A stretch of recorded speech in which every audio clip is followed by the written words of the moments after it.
வணக்கம். நான் உங்கள் ஜோதிடாசான் வஜ்ரம் அருள்ராம். உறவுகளே, ஆடை உடுத்துவதினால் ஏற்படக்கூடிய நன்மைகள், வெற்றி, இவைகளை பற்றி போன பதிவில் நாம் பார்த்தோம். இன்று நாம் பார்க்க இருப்பதும் இதே ஆடைகளை பற்றிதான். ஆனால் அதில் மிகப்பெரிய சூட்சமம் இருக்கிறது.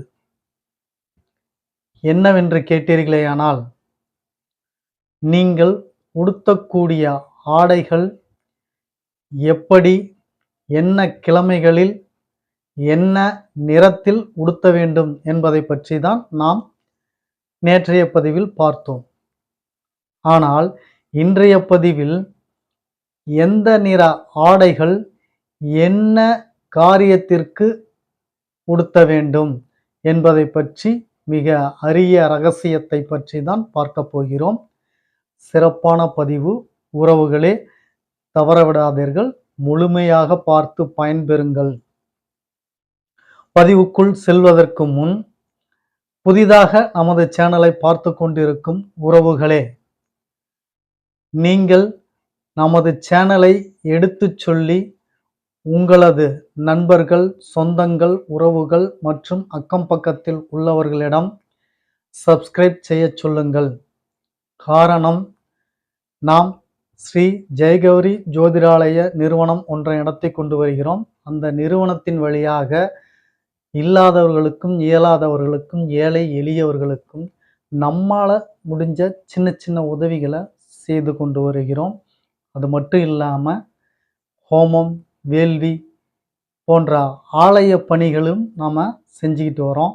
நாம் செய்கிற இந்த செயல்களினால் கிடைக்கக்கூடிய புண்ணியம் இருக்கு இல்லைங்களா, இந்த புண்ணியங்கள் கௌரி ஆன்மீக சேனலின் பார்வையாளராக இருக்கக்கூடிய உங்கள் ஒவ்வொருவருக்கும் கிடைக்க வேண்டும் அப்படின்ற எண்ணத்தில் தான் அப்படி சொல்கிறேன். உறவுகளே, நீங்கள் மறக்காம நான் சொன்னதை செய்யுங்க. முதல்ல நீங்கள் சப்ஸ்கிரைப் பட்டனை அழுத்துங்க, பக்கத்தில் இருக்கக்கூடிய பெல் பட்டனை ப்ரெஸ் பண்ணிக்கோங்க, லைக் பண்ணுங்க, ஷேர் பண்ணுங்க. இப்போ பதிவுக்குள்ளார போகலாம் வாங்க உறவுகளே.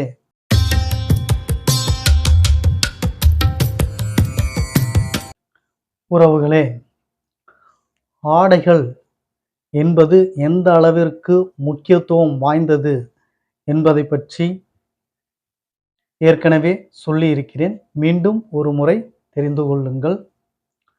ஆடை என்பது நீங்கள் உடுத்தி போகும் பொழுது நீங்கள் அந்த காரியத்தை வெற்றியாக முடித்து வருவீர்கள் என்பதை அந்த ஆடையே சொல்லிவிடும். அப்படி ஆடைகள் உடுத்த வேண்டும். இன்றைக்கு எந்த வேலைக்காக எந்த ஆடையை உடுத்த வேண்டும் என்பதை பற்றி தான் இன்றைக்கு நாம் பார்க்க போகிறோம். அதாவது ஞாயிற்றுக்கிழமை, முதல்ல ஞாயிற்றுக்கிழமையிலிருந்தே வந்துடுவோம். ஞாயிற்றுக்கிழமை ஆரஞ்சு நிற ஆடையை உடுத்த வேண்டும் என்று நான் சொல்லியிருப்பேன். நமது பார்வையாளர்களுக்கு தெரியும். இந்த ஆரஞ்சு கலர் உடையை நீங்கள் அணிந்து கொண்டு என்னென்ன வேலைகளில் ஈடுபடலாம் என்று கேட்டீர்கள் என்றால், ஆன்மீகம், ஆலயம், ஆலய வழிபாடு, ஆலய பணிகள், ஆலயம் சார்ந்த அதிகாரிகளை பார்க்கவோ அல்லது அரசு துறை சார்ந்த அரசியல்வாதிகளை பார்க்கவோ, உதாரணத்திற்கு எம்எல்ஏ, சிஎம் இவர்களை கூட நீங்கள் இந்த ஆடையை உடுத்தி கொண்டு பார்க்க சென்றீர்களேயானால் அது உங்களுக்கு வெற்றியை ஈட்டித்தரும். நீங்கள் நினைத்து கொண்டு போகக்கூடிய காரியம் உங்களுக்கு ஜெயமாக்கி தரும். அடுத்தது திங்கட்கிழமை. திங்கட்கிழமை வெள்ளை நிற உடை என்று சொல்லியிருந்தேன். இந்த வெள்ளை நிற உடை எந்தெந்த வேலைகளுக்கு ஈடுபடும் என்று கேட்டீர்களேனால், நீர் ஆராய்ச்சி செய்யவோ அல்லது ஆலய வழிபாடு செய்யவோ அல்லது ஓர் தூதுவராக ஒரு சமாதானத்திற்காக செல்வதற்கோ அல்லது போட்டிகளில் கவிதை கட்டுரை எழுதுவதற்கோ இந்த ஆடையை நீங்கள் உடுத்திச் செல்லும் பொழுது, சுலபமாக சொல்ல வேண்டுமென்றால், ஒரு போட்டி, பந்தயம், கவிதை, கற்பனை, கதைகள், கட்டுரை இப்படி போகும்போது வெண்ணிற ஆடை உடுத்திச் சென்றீர்களேயானால் உங்களுக்கு அது சிறப்பை தரும். அடுத்தது செவ்வாய்க்கிழமை செந்நிற ஆடை. இந்த செந்நிற ஆடை ஆலயத்திற்கு பிரதானமாக நீங்கள் உடுத்தலாம். அதேபோல் மத்திய, அதாவது சென்ட்ரல் ஸ்டாஃப்ங்க, அலுவலர்கள், அதிகாரிகள் இவங்களை சந்திக்க போகும் பொழுது இந்த செந்நிற ஆடையை உடுத்திச் செல்வது மிக சிறப்பு தரும். ஆலயத்திற்கு குறிப்பாக அன்னை சக்தி வழிபாடு இந்த ஆடையை உடுத்தி நீங்கள் போகும் பொழுது மிகவும் நல்லது. அடுத்தது புதன்கிழமை. புதன்கிழமை பச்சை நிற ஆடை. கோவில், ஆலயம், குறிப்பாக முருகன் ஆலயத்திற்கு செல்லும் பொழுது நீங்கள் பச்சை நிற ஆடையை உடுத்திச் செல்லலாம். அதே போல கல்வி பயிலும் பொழுது அல்லது கல்வி சம்பந்தப்பட்ட அலுவலர்களையோ அதிகாரிகளையோ சந்திக்க போகும் பொழுது பச்சை நிற ஆடை உடுத்திச் செல்ல வேண்டும். விவசாயத்திற்கு விதை வாங்கவோ அல்லது விவசாயத்துறை அதிகாரிகளை பார்க்கவோ, விவசாய சார்ந்த கருவிகள் வாங்கவோ இந்த ஆடைகளை உடுத்திச் சென்றீர்களானால் அது உங்களுக்கு சிறப்பை தரும். வியாழக்கிழமை. வியாழக்கிழமை மஞ்சள் நிற ஆடை அணிந்து இருக்க வேண்டும் என்று சொல்லியிருந்தேன். இந்த மஞ்சள் நிற ஆடைகள் கல்வி பயில, ஆலயம் வழிபாடு செய்ய, அதே போல அலுவலக வேலையாக செல்ல, வங்கிகள், பணம் எடுக்க அல்லது கட்டுவதற்கு, கருவூலத்திற்கு சென்று பணத்தை பார்வையிட்டு வர அல்லது அதை பாதுகாக்க, இது போன்ற வேலைகளை செய்யும் பொழுது இந்த மஞ்சள் நிற ஆடை உங்களுக்கு சிறப்பை தரும். அடுத்தது வெள்ளிக்கிழமை. வெள்ளிக்கிழமை வெண்பட்டு என சொல்லியிருந்தேன்.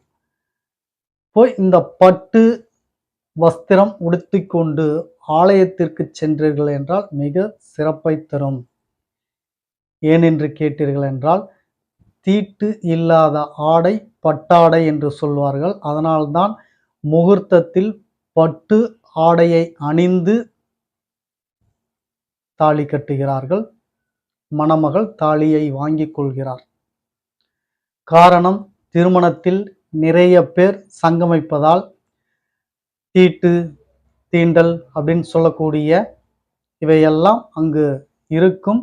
அந்த தோஷம் எதுவும் நமக்கு இருக்கக்கூடாது என்பதற்காகத்தான் மணமகனுக்கும் மணமகளுக்கும் அன்று பட்டு வஸ்திரங்கள் உடுத்தி திருமணம் செய்து வைப்பார்கள். முன்னோர்களுடைய சம்பிரதாய கூற்று அப்படி, சாஸ்திர சம்பிரதாயம் சொல்லுவதும் அப்படித்தான்.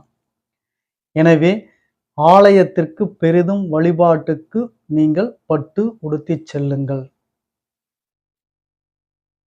அரசியல்வாதிகளை பார்ப்பதற்கும் பட்டு நீங்கள் உடுத்திச் செல்லலாம்.